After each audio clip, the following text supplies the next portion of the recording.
नमस्कार, मैं जफरुद्दीन। आप देख रहे हैं SSN मीडिया। आपको बता दें कि नशा एक अभिशाप है। ये एक ऐसी बुराई है जिससे इंसान का अनमोल जीवन समय से पहले ही मौत का शिकार हो जाता है। नशे के लिए समाज में शराब, गांजा, भांग, अफीम, जर्दा, गुटखा, तंबाकू और धूम्रपान जैसे घातक मादक दवाओं और पदार्थों का उपयोग किया जा रहा है।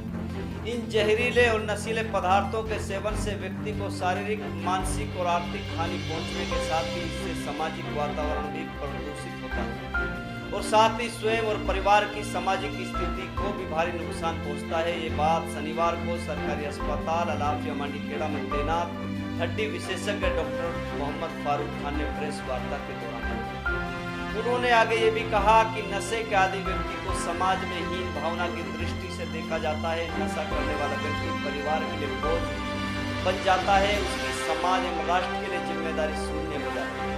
वे नशे से अपराध की ओर अग्रसर हो जाता है तथा शांतिपूर्ण समाज के लिए अभिशाप बन जाता है।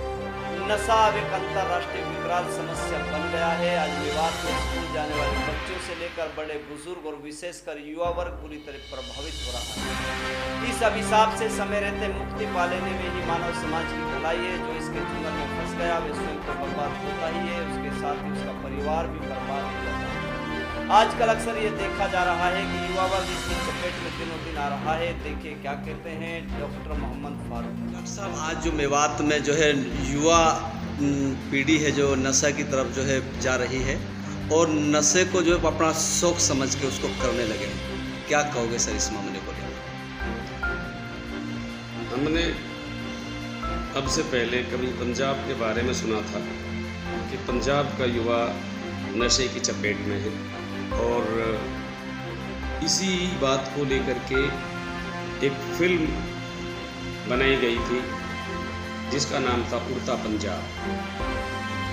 और उस फिल्म में जिन लोगों ने भी वो फिल्म देखी उसको देखकर मुझे भी देखने का अवसर मिला, तो उसको देख करके लगा कि वाकई फिल्म के अंदर जो दृश्य दर्शाए गए हैं उनमें काफ़ी सच्चाई है। आज लोग पंजाब को भूल गए हैं।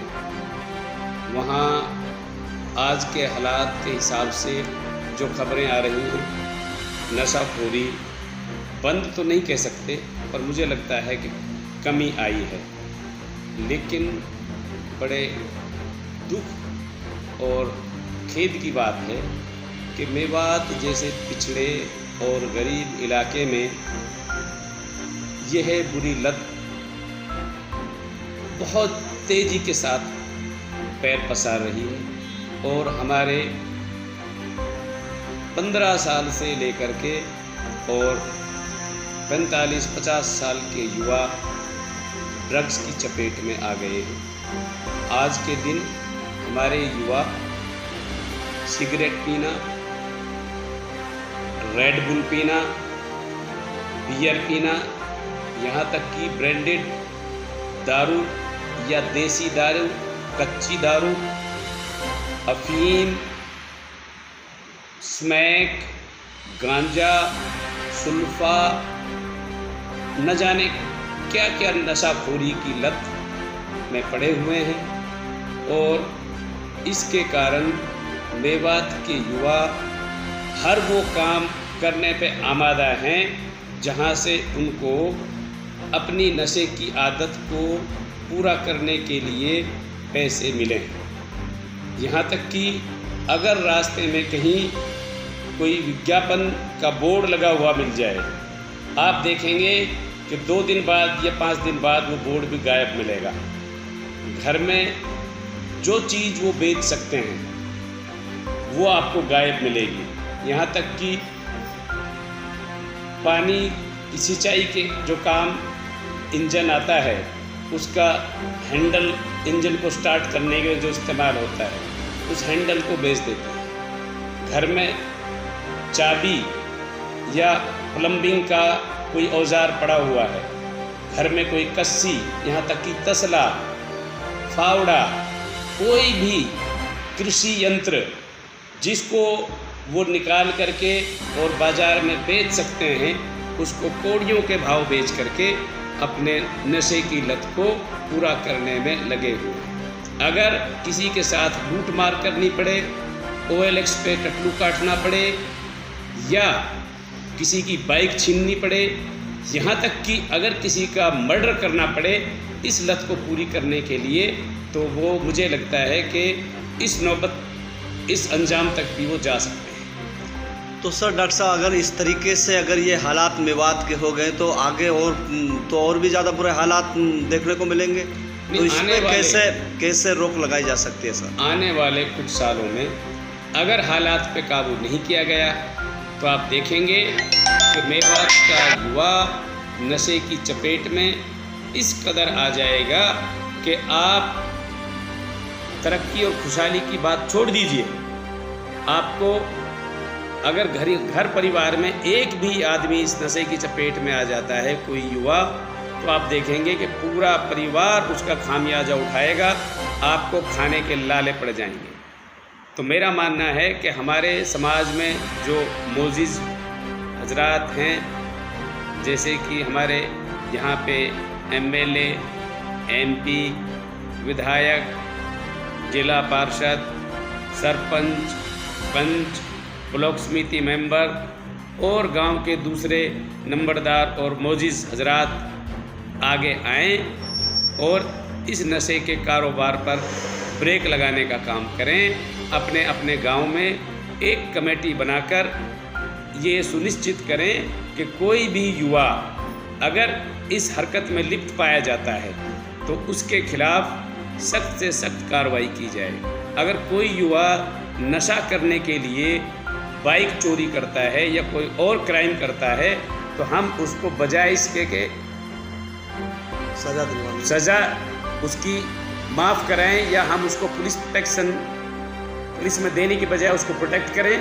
तो मेरा मानना यह है कि हमें पुलिस की और प्रशासन की इसमें मदद करनी होगी और ऐसे युवाओं को या तो नशा मुक्ति केंद्र में भिजवाया जाए या उनको पुलिस के हवाले किया जाए, ताकि पुलिस की मदद लेकर उनको नशा मुक्ति केंद्रों में भिजवाया जा सके और उनकी आदतों को सुधारा जा सके। अन्यथा वो दिन दूर नहीं जब यही मेवात पंजाब को पीछे छोड़ जाएगा और देश का सबसे पिछड़ा जिला होने का जो टैग हमारे ऊपर लगा हुआ है उससे भी आगे बढ़कर देश का नंबर 1 नशाखोर जिला बनने में मेवात को ज़्यादा समय नहीं लगेगा। तो सर, मेवात के युवाओं को खासकर आप अपने डॉक्टर होने के नाते आप लोग क्या संदेश देना चाहते हो? मैं अपने युवाओं से ये अपील करना चाहता हूँ कि नशे की आदत न सिर्फ नशा करने वाले व्यक्ति को बर्बाद करती है, बल्कि उसके परिवार को, उसके आस पड़ोस को और यहाँ तक कि पूरे इलाके को बर्बादी के रास्ते पर चलने को मजबूर कर सकती है और इससे हमारे इलाके की छवि खराब होती है। हम बदनाम होते हैं, चाहे कौम का मसला हो चाहे इलाके का मसला हो।